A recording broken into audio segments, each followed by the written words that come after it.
I have covered many lore-lacking enemies on this channel, from lonely NPCs like the Raven Mountain Assassin, to mobs with no in-game name like the Lookout Stones. But this video's subject blows them all out of the water, both in mystery and in the amount of hate it gets from players. It's not the Revenants, although they are a fellow contender for most hated enemy. No, this Orb of Pain is likely not even registered as a distinct foe by most players. In this video, I want to explore the lightning spheres found in the Shofar River and the consecrated snowfield. Players know these electric bubbles to be mercilessly strong, especially when met early in a first playthrough after you elevator down to the river for the first time.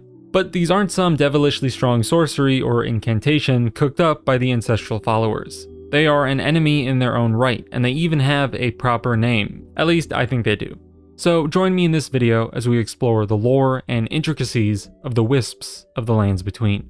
And as we get going, feel free to subscribe, since most of you watching the video probably haven't. As I said, we find them in the Shofar River and the consecrated snowfield. So these balls of blue are only found near ancestral followers. We read from the ancestral follower ashes that they are a horned folk who eschew letters and metalworking. The ancestral followers reject modernity and technology, and they prefer everything natural, which means they wouldn't be too interested in this video's sponsor, Manscaped. But that doesn't mean you have to be in the same boat. After all, you're watching this video on some device, so you can't hate metalworking all that much. Manscaped is a global provider of men's grooming and hygiene products. Most of you watching my channel are apparently men, and we all know gamers have quite the stereotype of uncleanliness to break. Though hair is hair, so if you're a woman watching and looking for a hair trimmer, this should work for you as well. I recently received the Lawnmower TM 4.0 from Manscaped, and I gotta say, it is a fine trimmer, suitable for all kinds of body hair from beard to below. You can get the lawnmower in the Perfect Package 4.0, which comes with a few other hygienic products too. Right now, you can get a great 20% discount, free international shipping, and 2 extra free gifts, I know, free, wow, by going to this link, and or using my promo code, MadLuigi. Check it out in the description below. Back on topic, these spheres are related to the followers in some way, which is an easy enough conjecture based on their placement. Now let's get into some more substance. Reading from the game's internal file names, we could call these little orbs Wisps, as I did in the intro. Now, plenty of internal file names would make poor actual enemy titles. After all, we have examples like Chimera JS base type, or even Dead Miner Ore Digging Flamethrower _ back luggage rare stone. But Wisp seems like a thematically fine enough name to me. It fits the enemy, and it's not unwieldy and filled with underscores, and it will work as a point of lore speculation. So I'm going to decree that Wisp as a name for this enemy gets a MadLuigi stamp of approval. Wisp is also evocative for our lore hunting ends. As you will see throughout this video, the spheres have association with the ancestral followers, a kind of people of the past of the Lands Between. And the name Wisp can further this relation because of the word's real-world connection to folklore and old myth. The word wisp has a few definitions and histories. One says it is an immeasurable, indefinable essence of life, soul, with a further description adding this context. Another traditional answer to the question of what makes us so different, popular for millennia, has been that humans have a non-physical soul, one that inhabits the body but is distinct from it. An ethereal ghostly wisp that floats free at death to enjoy an afterlife, which may include reunion with other souls, or perhaps a new body to inhabit. By the end of the video, I will conclude that the wisps are likely something like this, an aspect of the life and death cycle of the ancestrals. But there are still more definitions that need to be mentioned. A wisp can also be a small bundle, like a wisp of hair or of twigs used as a makeshift torch, and this leads to the other prominent candidate. Maybe wisp is in reference to the Latin ignis fatuus, more commonly called the will-o'-the-wisp, or simply will-o'-wisp. You can find many different descriptions of a will-o'-the-wisp, but most will include that it is some ethereal light which travelers may see at night, perhaps over a bog or marsh, and it often leads them astray, forever out of reach.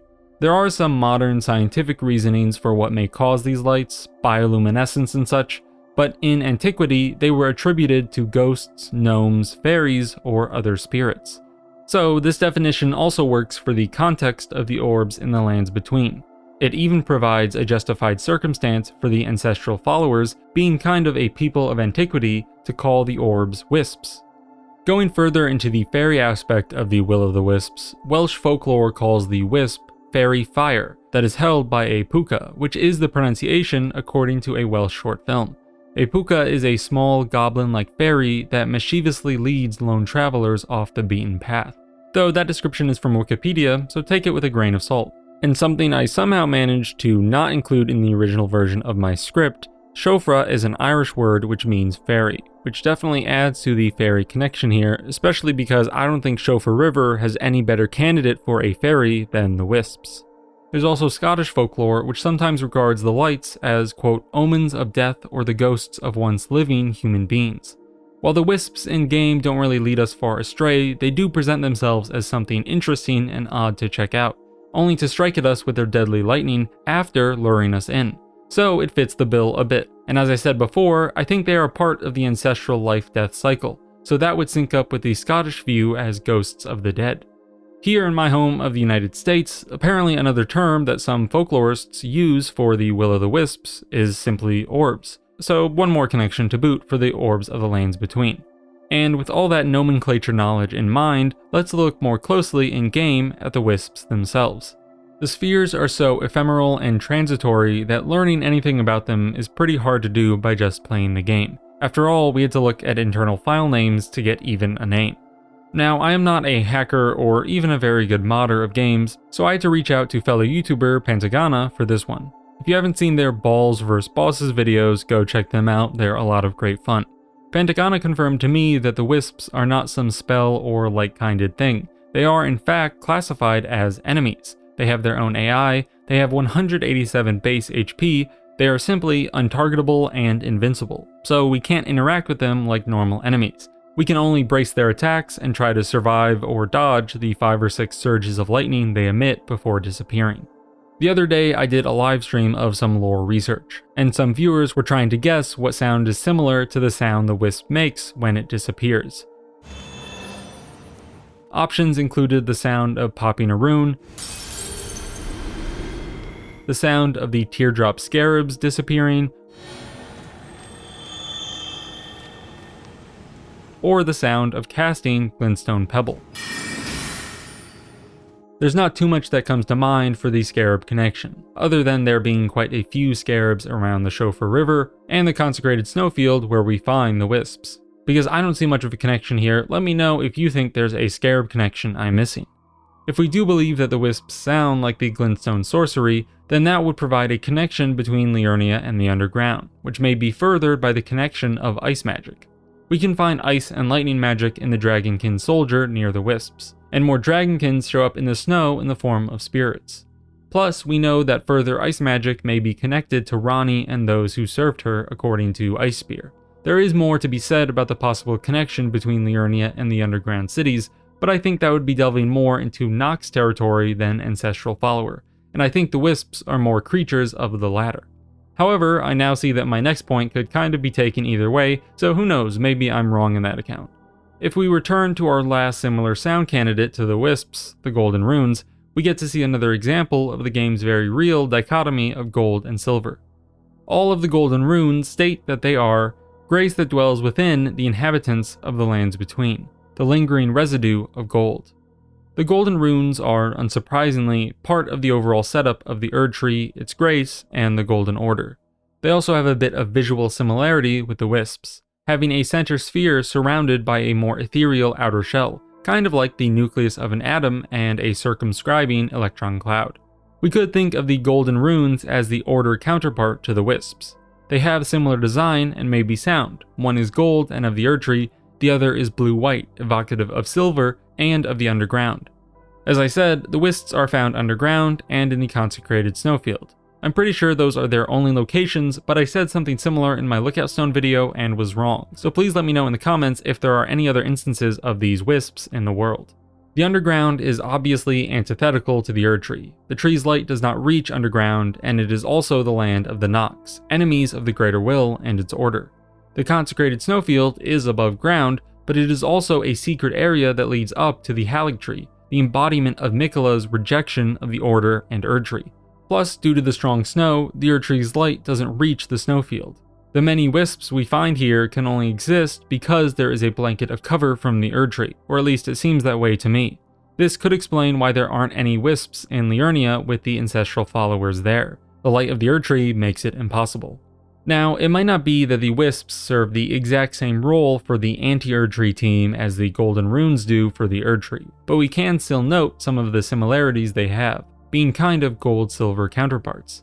With the meaning from the name Wisp and the possible connection to the runes, our lightning orbs could exist as part of the spirit circle of the ancestral followers. After all, we know the followers have their own experience of death and rebirth. The remembrance of the Regal Ancestor notes that ancestral spirits exist as a phenomenon beyond the purview of the Erdtree. Life sprouts from death, as it does from birth. Such is the way of the living. There is also the ancestral spirit's horn, which says, a number of new growths bud from the antler-like horns of the fallen king, each glowing with light. Thus does new life grow from death, and from death one obtains power. The ancestral society shuns metalworking and the modern world. It rejects the Erdtree and holds on to its old practices of death and new life. We see in the winged greathorn tell of envoys' wings, made to reap the lives of beings which experience no sprouting. And its unique skill, Soul Stifler, shows off the power they are in touch with, whereby they can generate a soul-sapping miasma. With this deep connection to life and death so far as to generate a unique power, plus the separation from the Erdtree, I think it's no big leap to connect the wisps somewhere in this equation. In terms of unique power and anti-order sentiment, we find the wisps fitting with the rest of the ancestral faith like peas in a pod. As we begin to wrap up the theory, I could also note the white trees of the ancestral's forests, which are also found in the consecrated snowfield, surrounded by red leaves or what looks like leaves. This was immediately evocative to me of the weirwoods from Game of Thrones. But as I myself have not done a deep dive into the ancestral followers, I don't know what strong connections are to be made of the trees, broken, white, and without tops. If you have ideas, please leave a comment about what you think. The wisps and their volatile attacks make for a frightening, lightning enemy that haunts many a player, especially since their first encounter is likely to be early when exploring Chofra for the first time. And not just domineering, they are also enigmatic, with no health bar, item drop, no chance to even be attacked, all on top of their disappearing act once they emit their bolts. Given the history of their wispy name, it's not surprising that they occupy a fuzzy space, getting compared to an item in the Golden Runes despite being classified as an enemy. They are one of the most unique entities in the game, and that makes battening down what they are so much harder. I feel strongly that they are part of the spirit system of the Ancestrals, and I hope I have made my case well. Maybe they are some form in between death and new life, perhaps representing the power that comes from death as referenced by the Ancestral Spirit's horn. They are clearly powerful, but they are also transient, fading as soon as they attack, like a honeybee and its one sting, doomed to disappear if they wish to use their power. I wasn't able to draw as distinct conclusions about the wisps as I did with the lookout stones. But hey, we do have a feasible name to call them now at least. As things are left more open-ended, feel free to state in the comments your thoughts and theories about these orbs of electricity. And if you've enjoyed the video, feel free to subscribe or support my work on Patreon. Shout out to my patrons who are already doing so. I also made a Discord, so join that for discussions on Elden Ring, its lore, and other games and topics if that suits your fancy. And thanks for watching. I really hope you enjoyed the video, and hopefully I will see you soon again to talk more about lore and maybe about DLC. We'll see. Thanks again. Peace.